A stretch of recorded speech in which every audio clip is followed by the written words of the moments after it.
I'm Stephanie, and welcome to this edition of The Pipeline, where we are refining the news that is important to you. This past week, the Fall Eagle Ford Consortium Conference was held in Corpus Christi, Texas. In the past, oil was arriving on a regular basis in the port of Corpus Christi, but Eagle Ford exports to other parts of the U.S. are outpacing imports for the first time.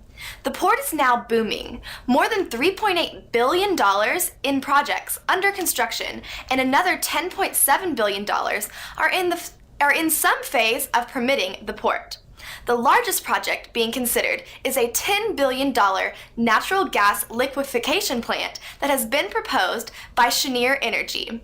The Cheniere site was formerly a proposed regasification site, but the need to import gas has been minimized by the abundance of shale in the U.S. While the LNG export facility is the biggest project, construction has yet to start, and all of the activities seen around the area is related to other projects.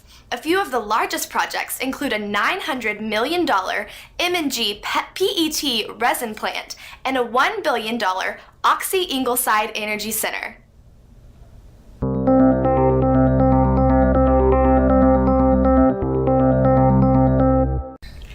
New York will store 3 million gallons of fuel in an emergency reserve to prevent outages like those during Superstorm Sandy.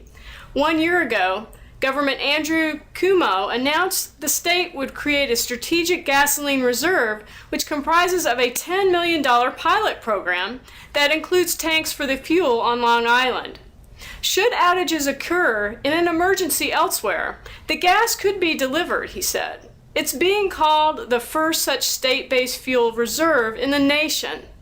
Lines outside of gas stations stretch for miles in this tri-state area after the fatal late October storm slammed the East Coast and left millions without power. Portions of New York and New Jersey ration gas as people mobbed stations seeking fuel for vehicles and generators.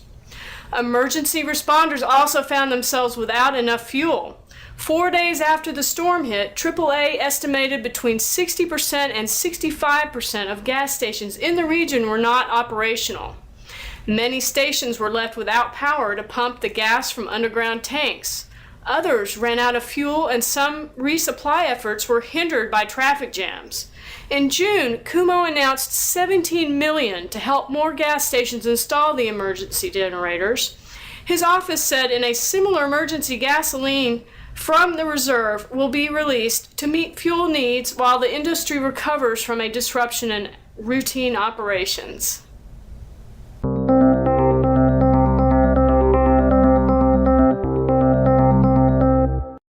Spain's government set local ground rules for oil and gas drillers to use fracking in an effort to spur shale exploration projects by endorsing the contested technology that they needed. The 1998 law on oil exploration was changing to specifically include the water-intensive drilling technique in the new legislation published. The measure also modified a 2006 law that fracking projects nationwide must meet environmental impact rules. That means they will be scrutinized for potential impacts on aquifers to air quality. Spain is one of Europe's most energy-poor nations, importing about 99% of its oil and gas needs. There have been 70 licenses given to explore for oil and gas, according to the shale gas España. The energy companies aren't required to disclose whether they are looking into shale or only at conventional hydrocarbon deposits. Much of the most sought-after shale deposits are north in the near Basque region. The national government announced months ago that the new rule changes were being drawn up. They were included today in a law that was largely devoted to supplying electricity to Spain's Canary and Balearic Islands. The law became effective October 31st. That's all the time we have for today. Thanks for watching, and remember, we're drilling only for the relevant news and bringing it to you through the pipeline.